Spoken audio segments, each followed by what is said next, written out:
Welcome back to Shellie Live, the place where miracles happen for your body, mind, and your spirit. I'm your host, Shellie Carter, and I'm excited that you guys can join us today for our four-part series called The Goddess Unleashed. I'm really excited to have Christina Vazquez with us today. And Christina, thank you for joining the Shellie Live program. Oh, absolutely, Shellie. You look lovely today, by the way. Well, thank you on this cold, blustery day. I know, I know. I got my little shawl on here, warmed up. Awesome. So I know Christina did a little introduction the last time we were on the program. And Christina, I would like you to share a little bit about yourself and a little bit about your journey and what brought you to this point in time in writing your book, The Uncherished Wife. Yes. Okay. I'm glad you're giving me that opportunity again, Shellie, because I feel that I would like to give a little more about myself than I was able to in the intro.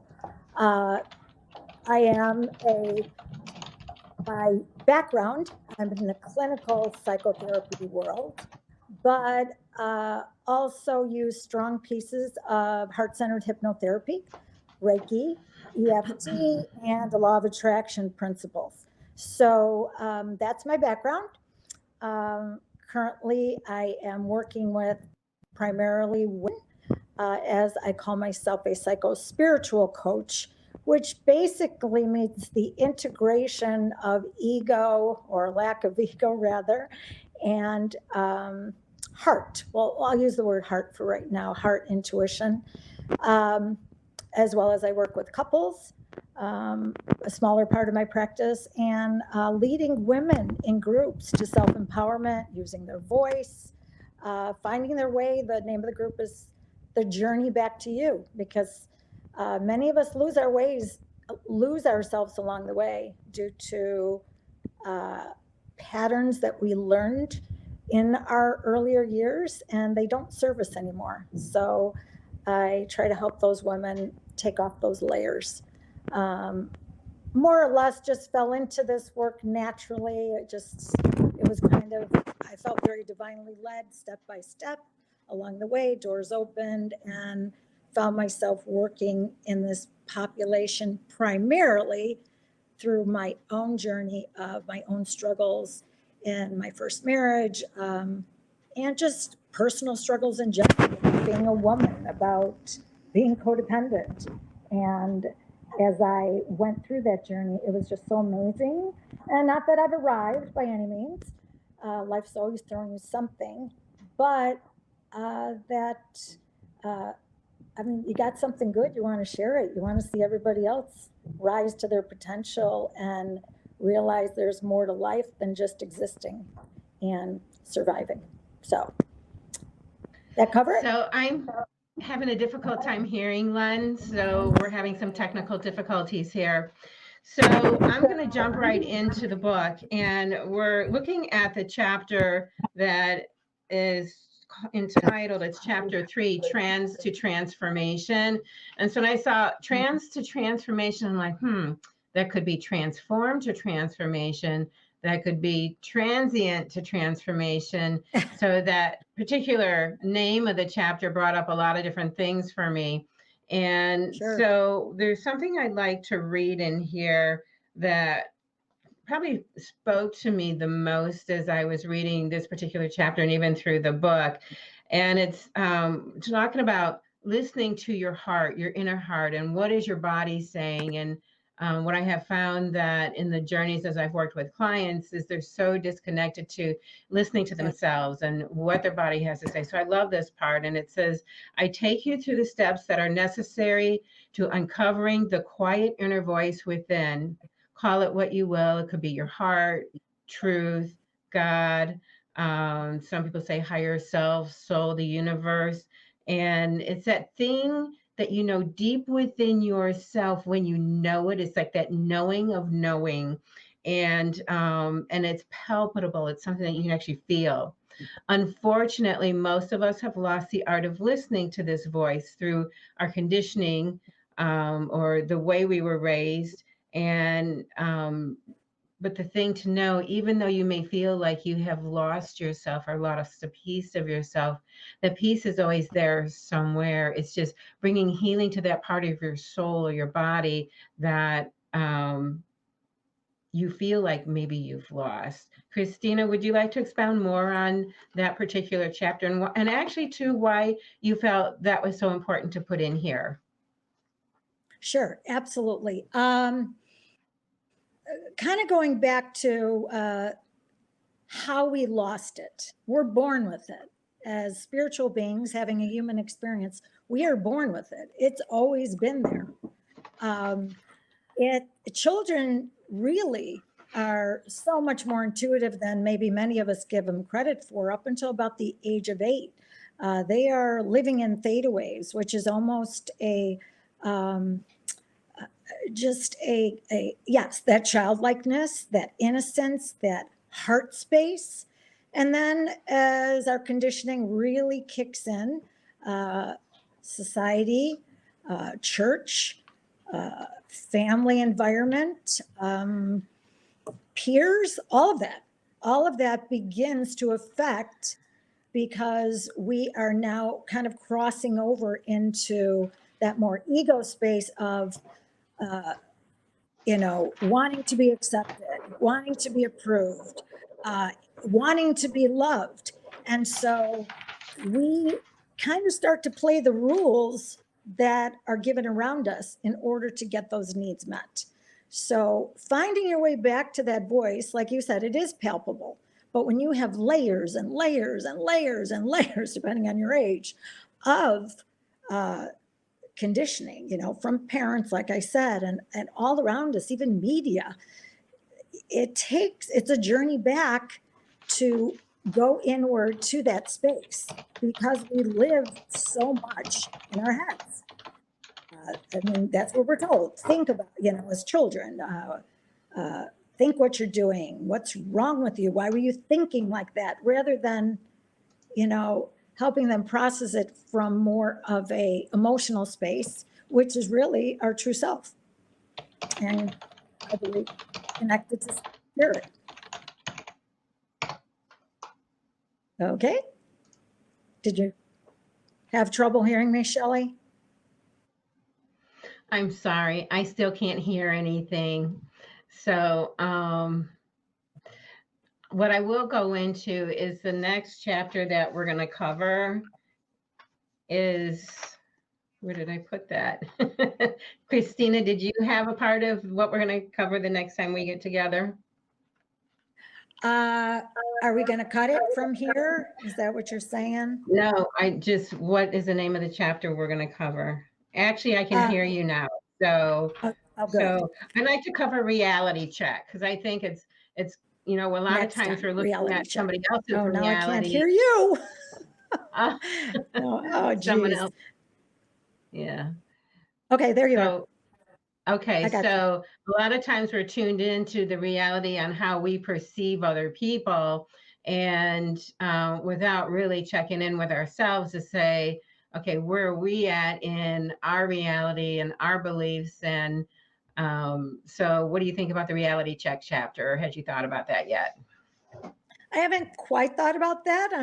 I feel like it is a step process, the way I wrote the book, which is first, as I talk about in the book, stepping out of illusion.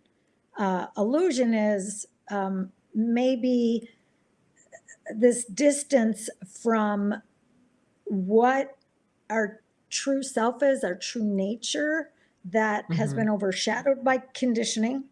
And first, teaching women who I work with, how do we begin to hear that voice again? And I wouldn't have time to go through every single step, but the shortest thing I can say is sit still. I mean, we are constantly going. And I know with my group last night, that is a very difficult place for them to go in their heart. We'll say how we think about a situation, and I'll turn to them, I'll say, all right, close your eyes. How do you really feel about that? And when they Yeah. get there, So they can next really time we get to, get together, then that's what we'll do is we'll talk a little bit more about reality and going into things a little bit deeper. Unfortunately, okay. I wasn't able to hear what was talked about in the transformation section. So just to wrap up that particular segment of your book, the to transformation, what are the three highlight points you'd like to leave people with? With from trance to transformation. Yes. Okay. First thing I would say is start to what's the word? Become very conscious of why you believe what you believe.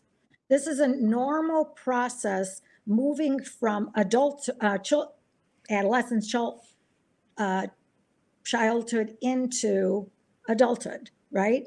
We're given these beliefs, but many of us have not questioned them and just adopted them. That's what I call the trance. Okay, Mm-hmm. we're told to this, we're told to that, but there's a certain point in time where I believe that we begin to question these. Some of us do it more naturally. I think that has to do with temperament. think that has to do with environment, the cost Yeah. of stepping out of that.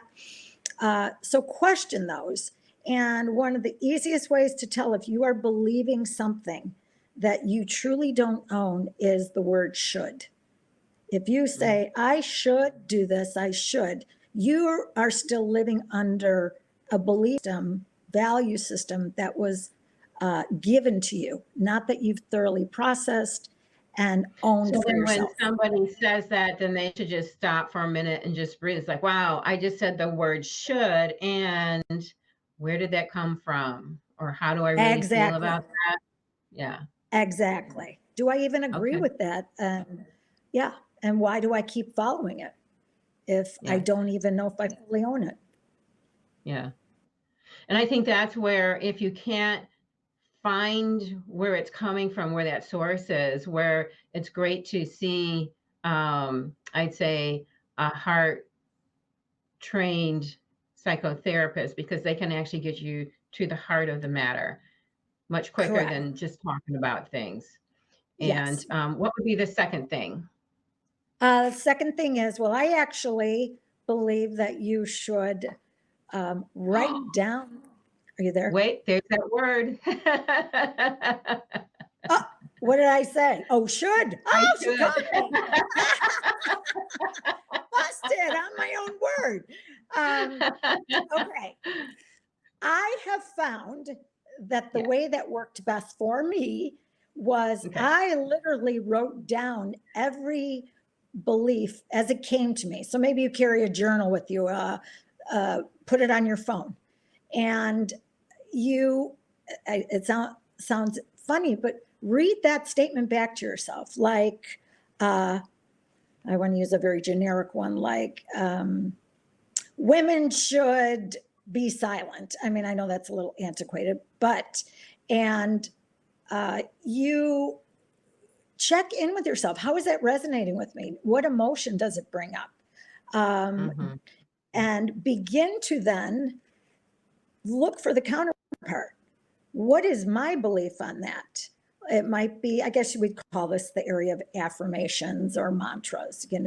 If your personal belief is, uh, I I believe I need a voice, let's say it's that, then there is this cognitive work that needs to be done on a regular basis. Now, I'm not saying I believe it's better done in a closed eyes process, but it's just the retraining of the brain. You're used to going down one track. You got to turn it to go the other way. In order to change, we have to repeat a pattern for a period of time. So you do have to be extremely conscious of what is going up in your thoughts. Absolutely. Because we I find don't too, live what we think, we live what we are. yeah.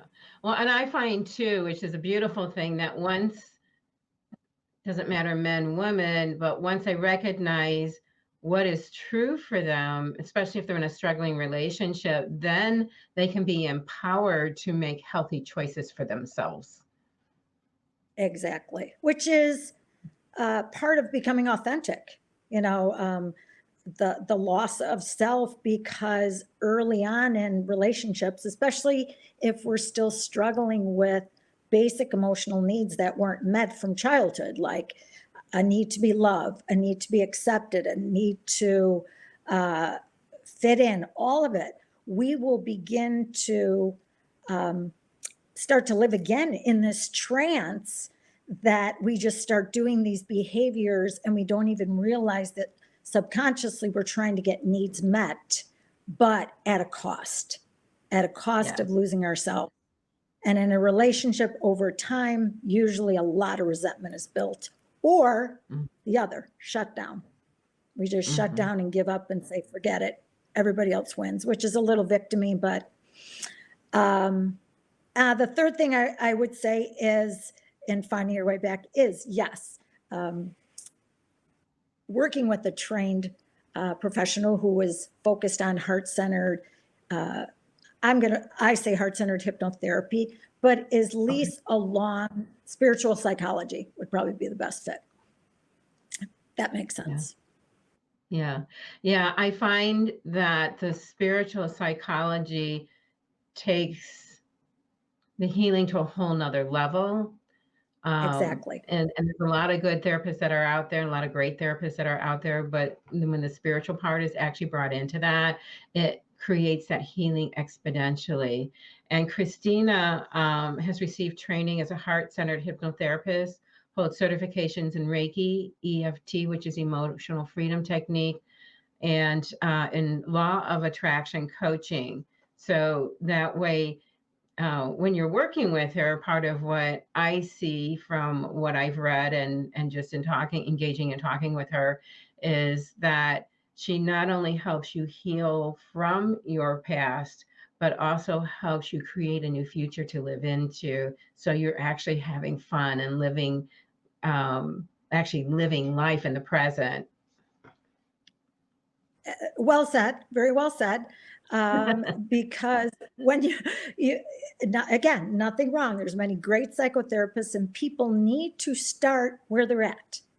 Yeah. I definitely worked with that population for a long time, but as my journey evolved, I outgrew it, and I knew, okay, it's enough to know where your conditioning came from cognitively, but we have a whole different layer of us that is spirit, and that's the layer that needs to be penetrated, and we would call that integration, not just and many people stop about there, and then they kind of wonder why, oh, I'm falling back into certain patterns, because they haven't healed to the root, which is the heart, you know.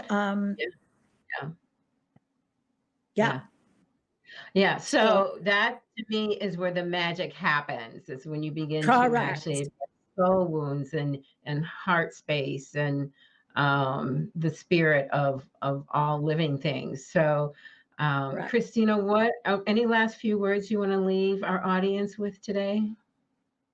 I know it's not really topic related, but you had asked me this, and maybe it's something that will invite people to come back next time. It's because I am a relationship expert, have written a book specifically on the marriage or committed relationship.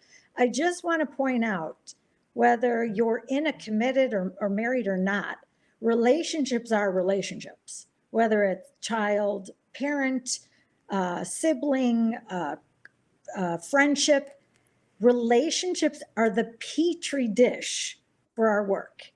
And I see this more and more. The reason people isolate and pull back is because relationships point out our triggers, and our triggers are about us, not about them. And triggers will point you to that, where you need to go in and start examining yourself. And if you're working with someone in more of the spirit psychology, you're going to go way into that root to get that cleared out versus just the here and now.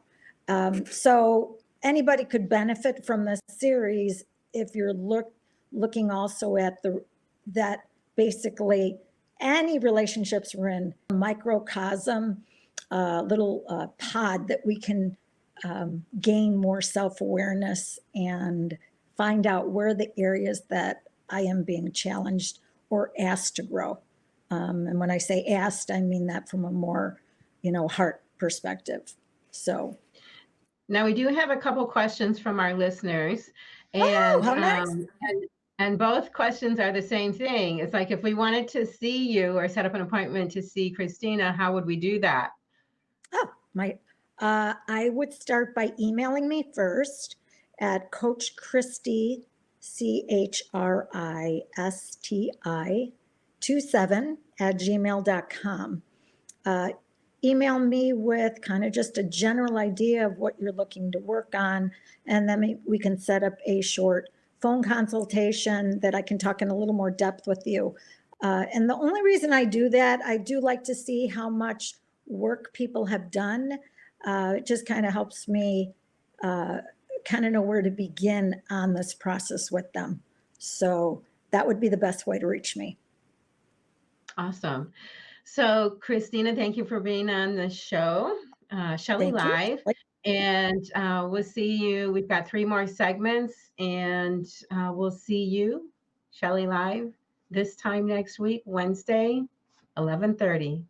Have a great day, everybody. We'll see you real soon. Okay. Bye, Shellie. Bye, everyone. Thank you.